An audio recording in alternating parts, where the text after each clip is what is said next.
Yeah, it's just a show, and we know that, in the first 100 days of the Biden administration, they issued, I think, 94 different orders undoing the Trump border controls, and presumably those other things would still go on, including this strange program where they just fly people directly into the country as well, correct? Well, another thing that happens is when you have custody issues, so you have massive surges of people going to one area of the southern border, such as San Diego right now. A lot of those migrants are having to be moved to other parts of the country where Border Patrol is less stressed and more resourced and can put them into custody there. But again, they're still going to have to constantly be making room for people, while on top of that, trying to carry out expedited removals to turn people back to Mexico that Mexico will actually accept. They don't accept all nationalities. And it's also something that the Biden administration has been pretty secretive about is any backdoor deals that they've made with Mexico, they really haven't brought to the public eye. They haven't told us what Mexico has agreed to with this new plan in place. It's something that they surely would have to have agreed to accept some number of migrants if they're doing what's called expedited removal. So that's another thing that Americans are being kept in the dark about with all of this.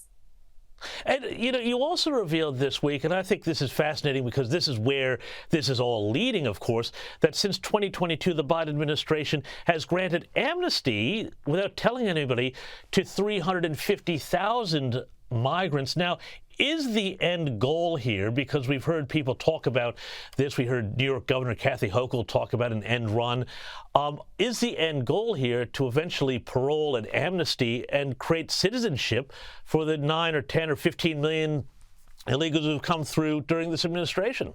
What they're doing is they're cutting down on the backlog, the immigration court backlog that exists right now, that's more than 3 million cases large, making it seem like they're cutting back on that everything's getting better, even though we're still seeing large numbers of people cross the border, but also those who crossed previously are having their cases basically dismissed. Hmm. And it's not on the immigration court that's handling it anymore. An immigration judge completely dismisses the case, terminates the case.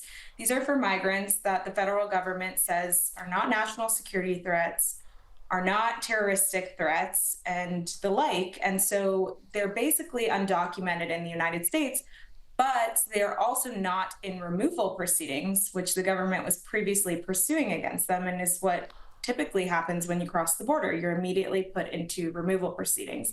But that takes years to adjudicate. And so now you have people who are not being pursued for deportation, but they also can find ways of other immigration relief in the United Hmm. States. They can seek some kind of status with US citizenship and immigration services if they so choose. If they have family here, there are other exceptions. But if they don't have a solid asylum case, as I've spoken with a number of immigration attorneys who say this, this is a good relief for them, that if their case is dismissed, well, at least they're not denied and deported.